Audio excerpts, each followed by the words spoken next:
Hello दोस्तों, पुनः एक बार फिर आप लोगों का मेरे यूट्यूब चैनल कैरियर लो स्टार में बहुत बहुत स्वागत है।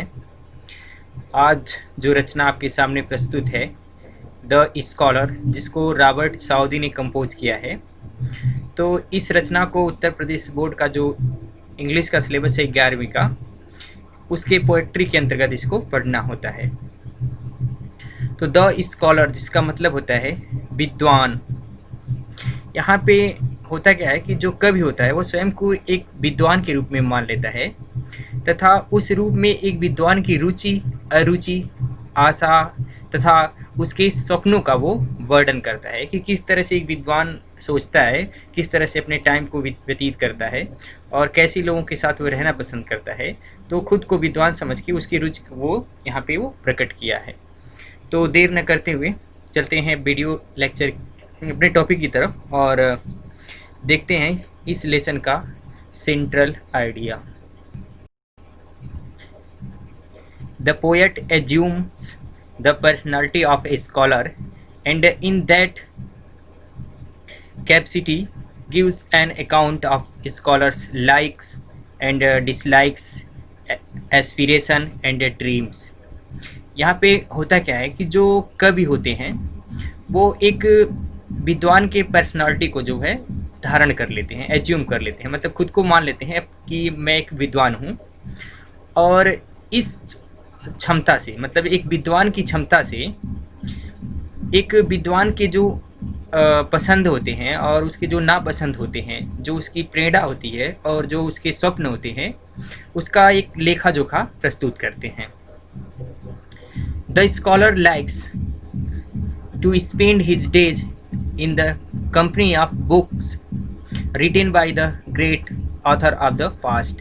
यहाँ पे कवि कहते हैं कि जो विद्वान होते हैं वो अपना पूरा दिन अतीत के जो महान लेखक हैं उनके द्वारा लिखी गई किताबों के बीच व्यतीत करते हैं। He is grateful to them for the lesson he has learn from them. यहाँ पे कवि उन अतीत के लेखकों के प्रति जो है कृतज्ञता का भाव जो है व्यतीत करते हैं, मतलब प्रकट करते हैं, क्योंकि वो उनके द्वारा जो लेखक लेसन मतलब सीखे, वो जो विद्वान उनके सामने लेसन प्रस्तुत कर गए, उनसे जो भी कुछ सीखा उन्होंने, तो उसके लिए जो है उन लेखकों का के प्रति वो अपनी कृतज्ञता का भाव यहाँ पे प्रकट कर रहे हैं। ही होप्स, वह उम्मीद करते हैं, दैट कि he would also become immortal like them, कि वो भी उनकी तरह ही अमर हो जाएंगे। The author of the past are his never failing friends. और जो ये अतीत के यानी जो बीते हुए दिनों के जो लेखक हैं, वो जो ये कवि हैं उनके कभी न बिछड़ने वाले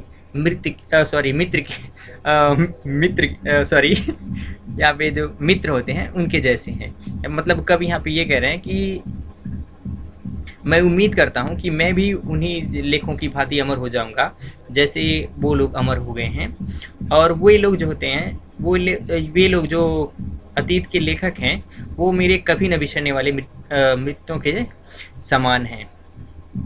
तो दोस्तों ये रहा इस लेसन का केंद्रीय विचार। मतलब होता क्या है कि यहाँ पे पहले भी बता चुके हैं कि कवि जो है अपने आप को एक विद्वान मान लेता है और उस हिसाब से वो एक विद्वान के जो ख्वाब होते हैं, जो स्वप्न होते हैं, जो उसकी रुचि होती है और जिसमें उसकी अरुचि होती है, उसका वो लेखा जोखा जो है प्रस्तुत करता है। और वो इस लेसन में वो ये प्रकट करता है कि जो भी मैंने कुछ बीते हुए लेखकों के लेसन से सीखा, मैं उसके प्रति जो है बहुत ही कृतज्ञता का आभास करता हूँ और मेरे वो ऐसे मित्रों के समान हैं जो मुझसे कभी जुदा नहीं हो सकते हैं। और यहाँ पे लेखक जो कवि हैं वो ये कहना चाहते हैं कि मैं भी चाहता हूँ कि उन्हीं की भांति जो है मैं भी अमर हो जाऊं, ताकि आने वाले जो लोग हैं इन्हीं लेखकों के भांति मुझे भी याद करें। आगे जो पोयम है चलते हैं, देखते हैं इसका हिंदी एक्सप्लेनेशन, मतलब हिंदी व्याख्या क्या होता है। यहाँ पे कवि कहते हैं, my days among the dead are past, around me I behold, where these casual eyes are cast, the mighty minds of old। यहाँ पे कवि कह रहे हैं कि my days among the dead are past, कि जो मेरे दिन होते हैं वो जो पास्ट के यानी जो अतीत के मरे हुए लोग होते हैं, मतलब उनके बीच जो है व्यतीत होता है। ये यहाँ डीड जो होता है वो लेखक उनको यहाँ पे एड्रेस करता है, मतलब संबोधित करता है जो बीते हुए दिनों के लेखक होते हैं जो अब नहीं इस दुनिया में हैं। तो उनको याद करके वो कहता है कि जो मेरा दिन है वो उन्हीं लेखों के बीच जो है व्यतीत होता है। अराउंड मी आई बिहोल्ड, अपने चारों तरफ जहाँ कहीं भी मैं जो है, यहाँ बिहोल्ड के मीन्स होता है कि एक टकी लगा के देखते रहना, मतलब निहारते रहना।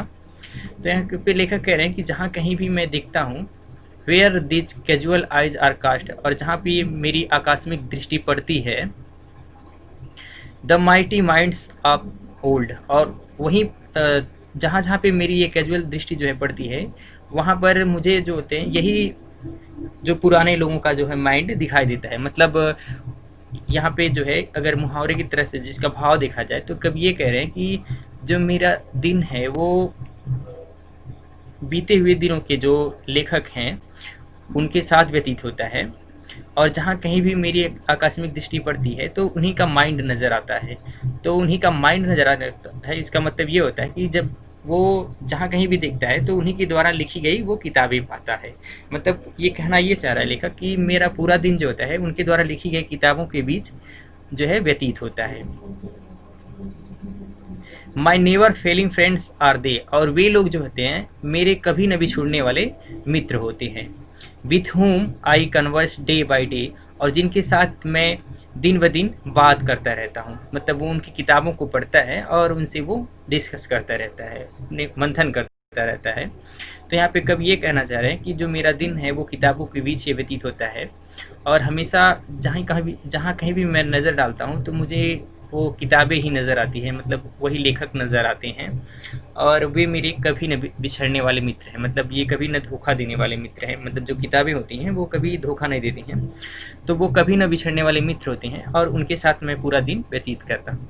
तो इस स्टेंजा का कहीं न कहीं जो केंद्रीय भाव है वो ये है कि जो एक विद्वान होता है वो अपना पूरा टाइम जो होता है किताबों के बीच व्यतीत करता है और उन पे ही विश्वास करता है और उनसे ही वो सीखता है। अगले स्टेंजा में क्या है, with them I take delight in weal. यहाँ पे व्हील का मीन्स होता है खुशी और डिलाइट मीन्स होता है आनंद। तो ये कह रहे हैं कि जब उनके साथ, विद देम मीन्स उनके साथ, I take delight in weal, मैं सुख में आनंद प्राप्त करता हूँ यानी आनंद लेता हूँ। And a seek relief in oh, और अपने यहाँ वो मीन्स होता है दुख। तो ये कह रहे हैं कि अपने वो, सॉरी फिर से देख लेते हैं। यहाँ पे लेखक कह रहे हैं कि उनके साथ जो है मैं सुख में आनंद लेता हूँ, एंड सीक रिलीफ इन वो, और दुख में जो है सत्तावना मतलब राहत जो है वहाँ उनसे चाहता हूँ। And while I understand and feel, और जब मैं ये समझता हूँ और महसूस करता हूँ, how much to them owe, और मैं उनका कितना रीडी हूँ। My cheeks have often been bedewed with the tear of heartful gratitude. तो जो मेरे गाल होते हैं वो उनकी कृतज्ञता के आंसुओं से जो है भीग जाते हैं। यहाँ पे लेखक कहना ये चाह रहे हैं कि मैं ये जो किताबें होती हैं तो उनसे सुख में जो होता है आनंद प्राप्त करता हूँ, और जब दुख में होता हूँ तो उनसे जो है सत्तावना ढूंढता हूँ, उनको पढ़ता हूँ और उनसे राहत ढूंढता हूँ। और जब मैं ये समझता हूँ और एहसास करता हूँ कि मैं उनका कितना रीडी हूँ, मतलब उन किताबों को जिन्होंने लिखा है कि मैं उनका कितना रीडी हूँ, तो जो मेरे गाल होते हैं वो डीप्ड मीन्स होता है वो जो ओस जैसा होना यानी गीला हो जाना। तो अक्सर मेरे गाल जो होते हैं वो उनके कृतज्ञता के आंसू से जो है भीग जाते हैं, मतलब गीले हो जाते हैं। My thoughts are with the dead, मेरे जो विचार होते हैं वो हमेशा जो होते हैं उन्हीं अतीत के लेखों के साथ होते हैं। विद देम, यहाँ पे जहाँ जहाँ डीड है, डीड का मतलब यहाँ पे लेखक का जो संबोधन है तो वो मरे हुए जो लेखक होते हैं, जो पास्ट के लेखक होते हैं, उनको ये सन डीड करके संबोधित किए हैं। तो यहाँ पे कह रहे हैं कि जो मेरा विचार होता है वो उन्हीं लेखों के साथ होता है। With them I live long past year, और जिनके साथ मैं काफ़ी लंबे समय से रहता चला आ रहा हूँ। देयर वर्च्यू लव, और उनके गुणों से प्रेम करता हूँ। देयर फॉल्ट्स कंडेम्ड, और उनकी जो गलतियाँ होती हैं उनकी आलोचना करता हूँ। Partake their hopes and fear, और उनके भय और उम्मीद में जो है हिस्सा लेता हूँ। And from there lesson seek and find instruction with the humble mind, और उनके द्वारा जो लेखन जो सिखाया गया हुआ जो सबक होता है, जो पाठ होता है, उनसे मैं सीखता हूँ। और हम्बल माइंड मतलब विनम्र होकर के उनके निर्देशों का जो है पालन करता हूँ। तो यहाँ पे जो लेखक हैं वो ये कह रहे हैं कि जो मेरे दिन होते हैं, मतलब जो एक विद्वान, यहाँ पे वो विद्वान का रोल प्ले कर रहे हैं कि जो एक विद्वान का दिन होता है वो हमेशा किताबों के बीच होता है, और उनसे हमेशा उन्हीं के साथ वो बना रहता है, और किताबों से ही प्रेम करता है। और जो इसमें आलोचनाएं होती हैं, वो जो उनकी जो बुराइयां होती है, जो इसमें कमी होती है, वो उसकी आलोचना करता है, और उसी के भय और उसके वैभव से जो है वो उसमें हिस्सा लेता है, और उन्हीं में वो डूबा रहता है। और जो भी कुछ उनसे सीखता है, और जो भी कुछ वहाँ पे निर्देश दिए गए होते हैं, उसका विनम्रतापूर्वक वो पालन करता है। तो कहीं न कहीं लेखक कहना ये चाह रहा है कि जो विद्वान होते हैं वो अपना पूरा दिन जो होता है किताबों में व्यतीत करते हैं, और उन्हीं से वो सीखते हैं, और उन्हीं का ही वो अनुसरण करते हैं। आगे है, my hopes are with the deed, जो मेरी उम्मीद है, जो मेरी आशाएं हैं, मतलब जो एक विद्वान की उम्मीद होती है, जो उनकी आशाएं होती हैं, वो उन्हीं अतीत के लेखों के साथ होती है। एनॉन, एनॉन मीन्स होता है जल्द ही। My place with them shall travel on through all futurity, यहाँ पे लेखक कह रहे हैं कि मेरा जो उम्मीद है वो अतीत के लेखों के साथ है, और जल्द ही मेरा भी स्थान उन्हीं के साथ होगा, और जो भी मेरा फ्यूचर होगा मैं उन्हें जो भी मेरा फ्यूचर होगा उसमें उन्हीं के साथ मुझे यात्रा करना है, मतलब अपना भविष्य जो है उन्हीं के साथ बिताना है। Yet leaving here a name, और ऐसा करके मैं जो है यहाँ पे एक नाम छोड़ जाऊंगा, या नाम छोड़ना है मुझे। आई ट्रस्ट, और मैं विश्वास करता हूँ। That will not precious in the dust, यहाँ पे परसिस मीन्स होता है नष्ट हो जाना, और डस्ट मीन्स होता है धूल मिट्टी।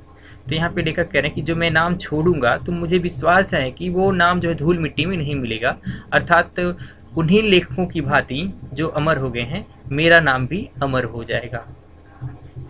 तो दोस्तों ये रहा इस लेसन का हिंदी एक्सप्लेनेशन। यहाँ पे कवि जो होता है अपने आप को एक स्कॉलर मानता है, एक विद्वान मानता है, और उसी के हिसाब से जो है अपनी वो इच्छा को प्रकट करता है, जिस तरह से विद्वान होते हैं। तो कहीं न कहीं कवि ये कहना चाह रहा है कि जो विद्वान होते हैं वो हमेशा अपना दिन जो है किताबों के बीच व्यतीत करते हैं, उनसे वो सीखते हैं, और उनसे वो निर्देश लेकर उसका अनुसरण करते हैं, और अपना पूरा टाइम जो होता है उन्हीं महान लेखकों की सोच के बीच जो है व्यतीत कर देते हैं। तो दोस्तों ये रहा इस लेसन का हिंदी एक्सप्लेनेशन, मतलब हिंदी अनुवाद। मिलते हैं एक और नई रचना के साथ अगले वीडियो लेक्चर में, तब तक के लिए गुड बाय।